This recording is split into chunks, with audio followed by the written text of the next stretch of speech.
So here we have Royal out helping me doing a bit of bushcraft with his new Mora. There it's there, it's the Mora companion. I've got the orange and black stainless steel model for him.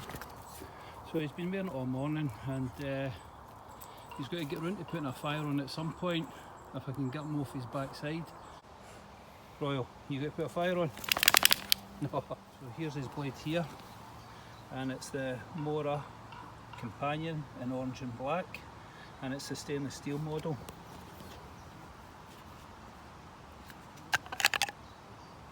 There you go.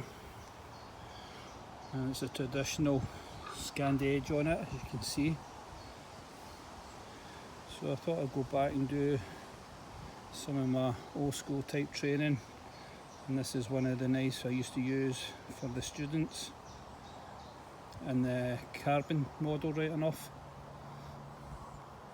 So Royal's got to get a fire on, so let's see how he does. Right, the Mora companion, orange and black stainless steel model with a high fluorescent orange sheath. I really like that, it really stands out like a sore thumb. So it's ideal for my needs. Let's try a bit of battening. So this is about as thick as you want to go with this type of knife, and the Scandi edge.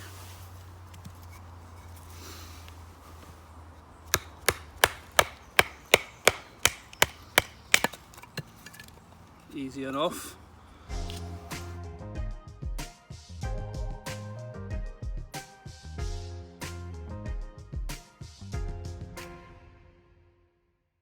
Well, it's coped with that, no problem.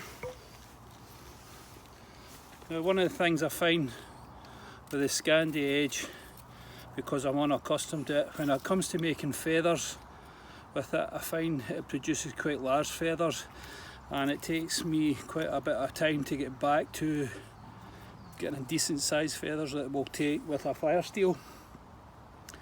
And I think that's solely down to because I spend so much time like here using the convex edge. Let's see how we get on doing some feathers with this.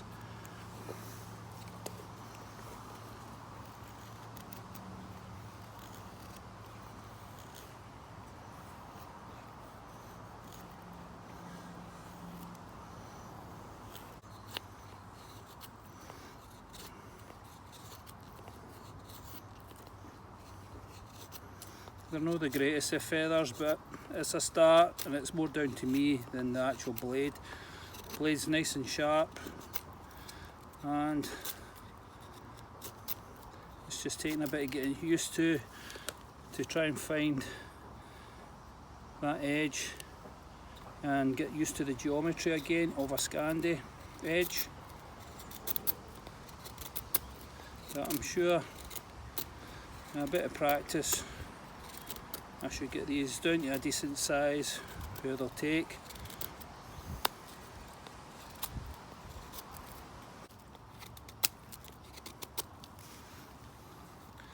There you go, as I told you, they're usually quite thick for me. So I just feel that's me just needing to do a bit more practice with the Scandi, and that's why I went and bought one of these, just to get out and get back to it again. You can see barely touching that.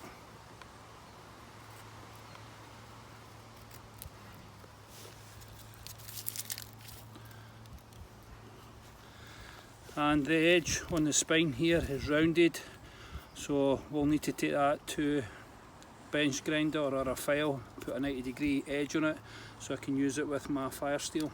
So I'll show you the difference then between the Scandi and the convex. So here we have a convex edge.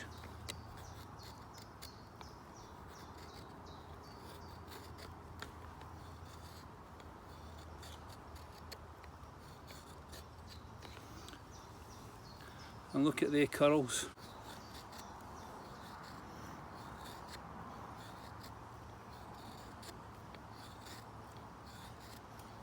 So it's just the same technique I'm using.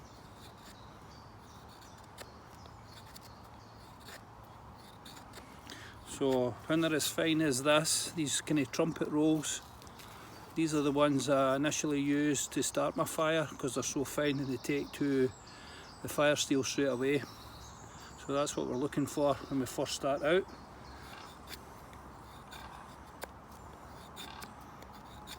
I've got a crow in the background here, he's been here all morning. I think he's a bit upset I'm in his territory.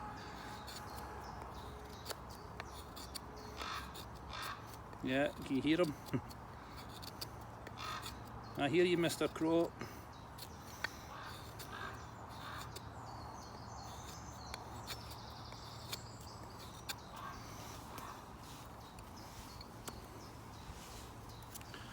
Right, so there's the difference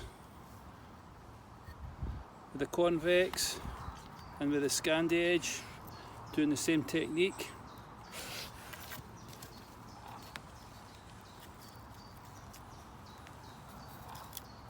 See that side by side. So this is the convex edge and the curls, and here's the Scandi edge with the feathers, and there's no curls.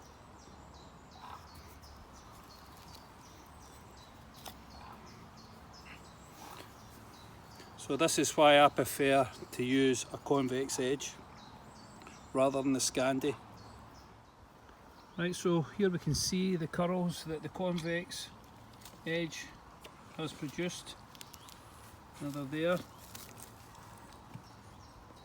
And I have been using a convex edge for a good number of years now. The Scandi, and here's the feathers it's produced. It was a brand new knife there, so it was hair shaving sharp. And you can see they're clearly a lot thicker, and it was the same technique I was using.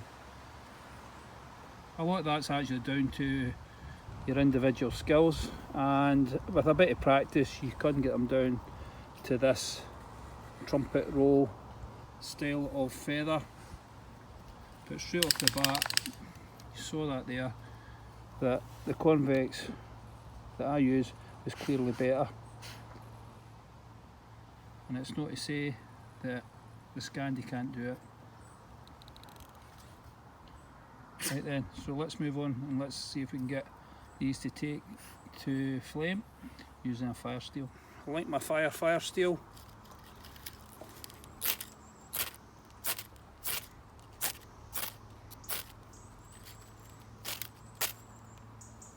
And just broke off.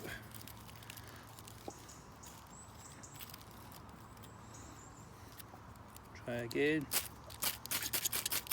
Using a pump method.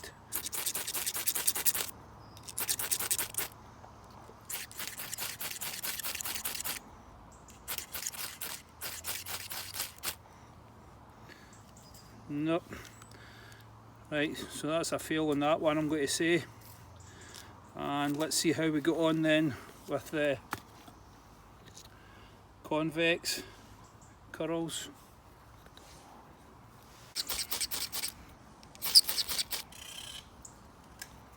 There we go, straight away.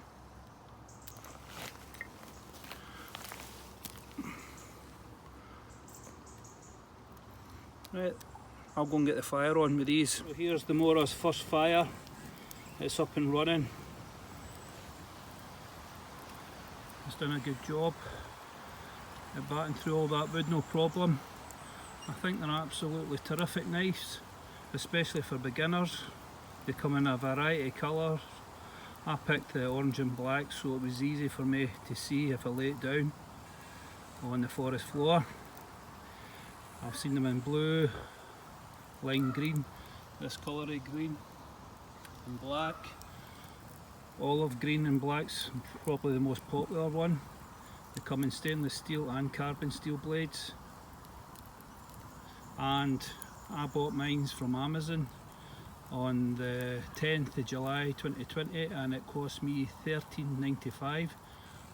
I think that's absolutely terrific price for a high quality stainless steel blade. Obviously, like all knives, they have their limitations. You only get what you pay for, but for a beginner's blade, they're great. I would highly recommend one. and I'm obviously going to need to go away and get a bit of practice again using the Scandi edge.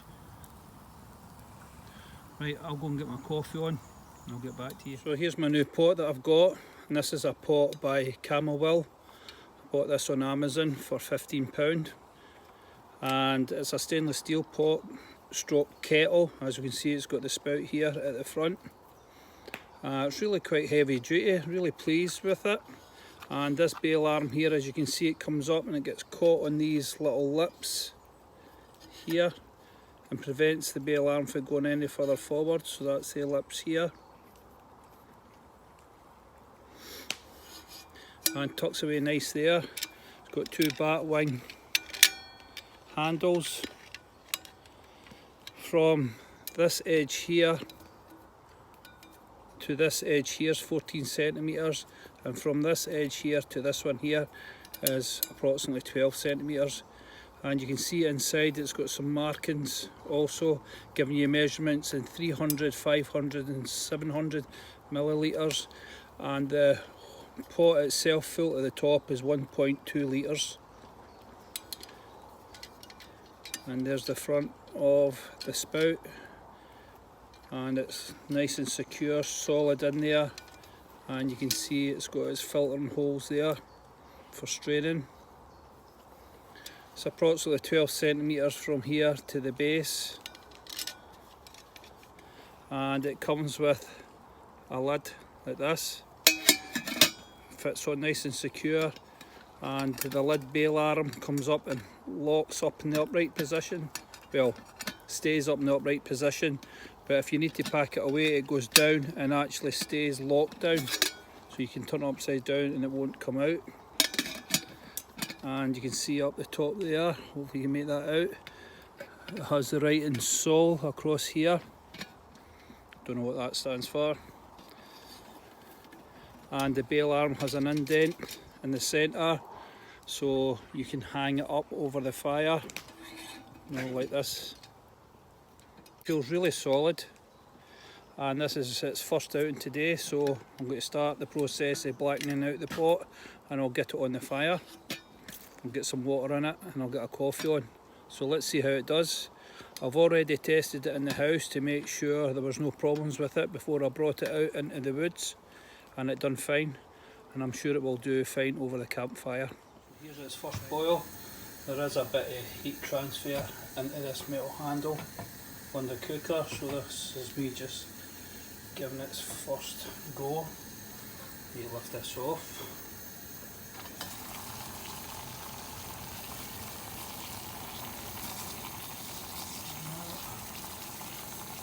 That seems to be okay.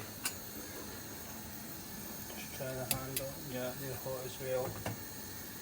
Yeah, so the whole pot has heat up over the cooker, which you would expect. Right, let's get this pot on the fire. I'm just going to place it straight onto the logs. Hope it'll sit there okay. Let's put these handles facing out the way, and we'll just let it blacken up like that. And we'll see how it gets on. It feels solid, a wee bit rattly, and when you get the pot, it comes in this bag here, which is nice and large, so obviously you can get stuff inside the pot, but there's plenty of room to stuff your cleaning kit into the bag also, and it'll help protect the pot from the inside of your rucksack getting all covered in soot when the pot actually blackens up. I'll put the bail arm up here as well, so it is sitting upright, and I'll set the pot handle back a bit so it'll be easy enough to lift off and check if it's coming to the boil. Right, just to make you aware, if you don't already know and you may be new to the bushcrafting, this is the first time you've used pots directly on the fire, the whole pot does heat up. That includes the bail arm here and the bail arm on top of the lid, and also the handles. So if you're going to handle this pot, either use a hook to take it off the fire and let it cool down a bit first before you start pouring any water out of it, or put on gloves that are heat proof.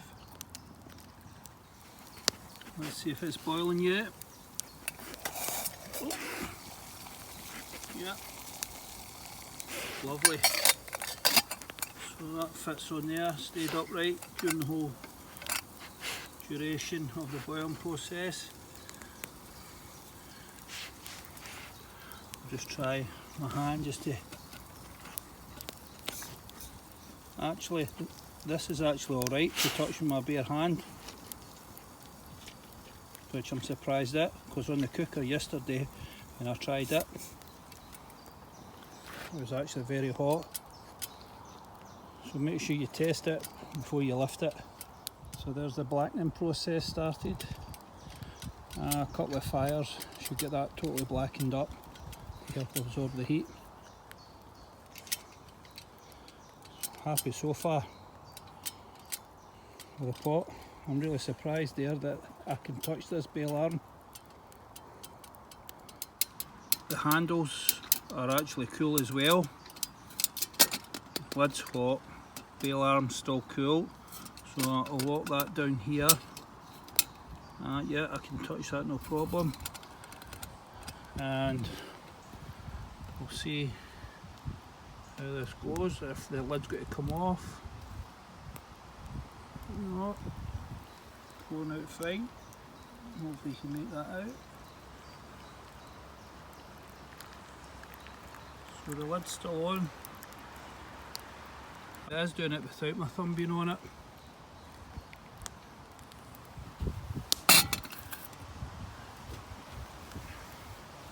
Right then, well that's off to a good start. I'll go and get my coffee and I'll catch you all soon. Cheers.